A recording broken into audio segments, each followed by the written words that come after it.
আসসালামু আলাইকুম, সবাই কেমন আছেন? আশা করি সবাই অনেক ভালো আছেন। আজকে আমরা বর্গ নিয়ে আলোচনা করব। তো আজকের এই আলোচনাতে জানবো আমরা যে বর্গর ক্ষেত্রে সংজ্ঞাটা কি, বর্গের চিত্রটা কিভাবে অঙ্কন করতে হয়, বর্গের চিত্রটা কি রকম, এরপর হচ্ছে বর্গক্ষেত্রের হচ্ছে বৈশিষ্ট্য সমূহ কি কি, এরপর আলোচনা করব হচ্ছে বর্গক্ষেত্রের হচ্ছে যে গুরুত্বপূর্ণ সূত্রগুলো আছে সেই সূত্র সমূহ নিয়ে আলোচনা করব। তো ভিডিওটি খুবই ইন্টারেস্টিং হতে যাচ্ছে। তো চলুন শুরু করি। তো প্রথমে আমরা জানবো যে বর্গের হচ্ছে কি সংজ্ঞাটা কি। সংজ্ঞাটা হচ্ছে যে চতুর্ভুজের চারটি বাহুই পরস্পর সমান ও সমান্তরাল এবং কোণগুলো সমকোণ তাকে বর্গক্ষেত্র বলে। তার মানে এখানে আমরা কি জানলাম, একটা চতুর্ভুজের চারটি বাহুই কি পরস্পর হচ্ছে সমান আর হচ্ছে কি সমান্তরাল এবং কোণগুলো হচ্ছে সমকোণ তাকে আমরা কি বলবো, তাকে বলবো আমরা হচ্ছে কি বর্গক্ষেত্র।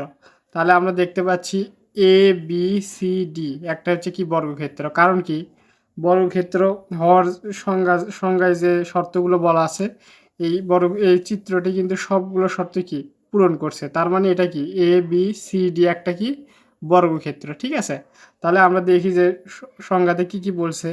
এখানে দেখেন চারটি বাহুই কি পরস্পর সমান, তাহলে আমরা দেখতে পাচ্ছি এখানে একটা দুইটা তিনটা চারটা বাহুই কি সমান আছে এবং হচ্ছে কি সমান্তরাল। আর কোণগুলো কি সমকোণ, এই যে কোণগুলো দেখতে পাচ্ছি এগুলো কোণগুলো কি সমকোণ।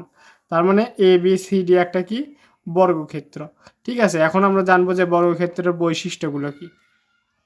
তাহলে বর্গক্ষেত্রের বৈশিষ্ট্যগুলোর মধ্যে একটি হচ্ছে, অন্যতম বৈশিষ্ট্য হচ্ছে বর্গক্ষেত্রের সকল বাহু সমান দৈর্ঘ্যের হয়। অর্থাৎ বর্গক্ষেত্রে যে চারটি বাহু থাকে চারটি বাহুই কি পরস্পর কি সমান হয়। অর্থাৎ এ থেকে ডি এই বাহুর মানে যত বড় এর থেকে বি এই বাহু কিন্তু তত বড়। অর্থাৎ এই সকল বাহুই কি সমান।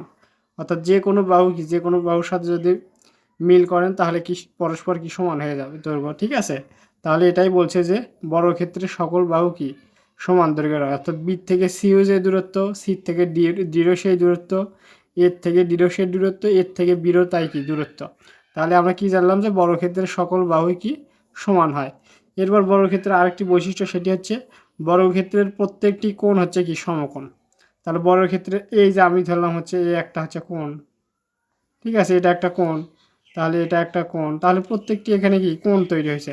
তাহলে প্রত্যেক কোণ কি সমকোণ। আমরা সমকোণ সমান কি জানি, সমকোণ সমান জানি হচ্ছে কি 90 ডিগ্রি। ঠিক আছে, তাহলে বর্গক্ষেত্রের প্রত্যেকটি কোণ কি সমকোণ অর্থাৎ হচ্ছে কি 90 ডিগ্রি।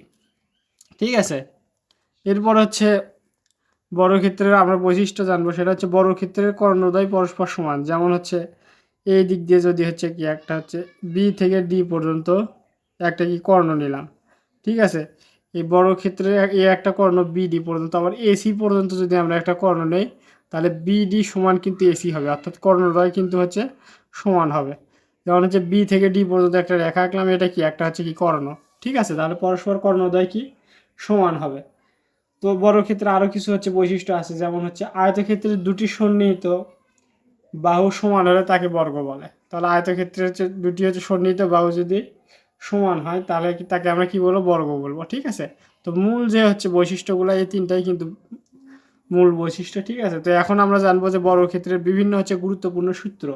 তাহলে বর্গক্ষেত্রের প্রথম যে সূত্রটা আমাদের লাগবে সেটা হচ্ছে কি বর্গক্ষেত্রের হচ্ছে ক্ষেত্রফল। আমি সংক্ষেপে হচ্ছে শুধু ক্ষেত্রফল লিখলাম।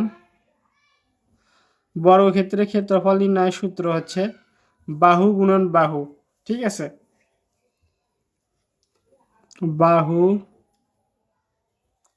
গুণন হচ্ছে কি বাহু, এটা কিন্তু হচ্ছে বর্গক্ষেত্রের সূত্র অর্থাৎ হচ্ছে বর্গ একক। তাহলে আমরা যদি হচ্ছে বর্গক্ষেত্রের সূত্র যদি বর্গক্ষেত্রের ক্ষেত্রফল যদি বের করতে চাই, ধরলাম হচ্ছে এ থেকে বি এর দূরত্ব কত সমান হচ্ছে কি এ, তাহলে বি থেকে সির দূরত্ব কিন্তু এ হবে। আবার হচ্ছে সির থেকে ডির দূরত্ব কিন্তু এ হবে, কারণ হচ্ছে আমরা জানি বর্গক্ষেত্রের সকল বাহু কি সমান। তাহলে এর থেকে ডির দূরত্ব কিন্তু এ হবে। তাহলে যদি আমরা হচ্ছে এ ধরি তাহলে বর্গক্ষেত্রের হচ্ছে ক্ষেত্রফল যদি নির্ণয় করতে যাই তাহলে আমরা সূত্র কি জানলাম বাহু গুণন বাহু।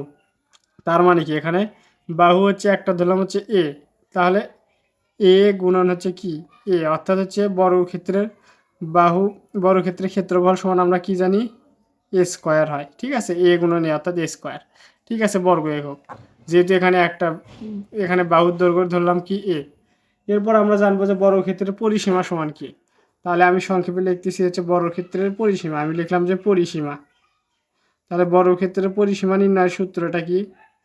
আমরা ধরলাম যে বর্গক্ষেত্রের বাহু হচ্ছে কি এ।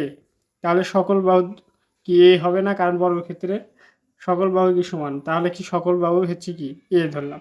ঠিক আছে, তাহলে বর্গক্ষেত্রে যদি হচ্ছে পরিসীমা নির্ণয় করতে চাই তাহলে সূত্র হচ্ছে কি 4 গুণন এক বাহুর দৈর্ঘ্য, অর্থাৎ বর্গক্ষেত্রে কি এক বাহুর দৈর্ঘ্য। তাহলে এখানে যদি আমরা হচ্ছে এক বাহুর, এখানে 4 তো আসি, তাহলে এক বাহুর দৈর্ঘ্য সমান যদি আমরা ধরলাম এখানে হচ্ছে কি এ, তাহলে বর্গক্ষেত্রের পরিসীমা সমান কি হবে 4a। ঠিক আছে, এটা কিন্তু হবে 4a একক। ঠিক আছে, আর যদি বর্গক্ষেত্রের যদি আমরা হচ্ছে কর্ণ নির্ণয় করতে চাই, আমি সংক্ষেপে লিখতেছি কর্ণ। তাহলে বর্গক্ষেত্রের কর্ণ নির্ণয়ের সূত্রটা কি? কর্ণ নির্ণয়ের সূত্রটা হলো, আমরা যদি বর্গক্ষেত্রের হচ্ছে এক বাহুর দৈর্ঘ্য যদি এ ধরি, তাহলে কর্ণ নির্ণয়ের সূত্রটা হচ্ছে √2a।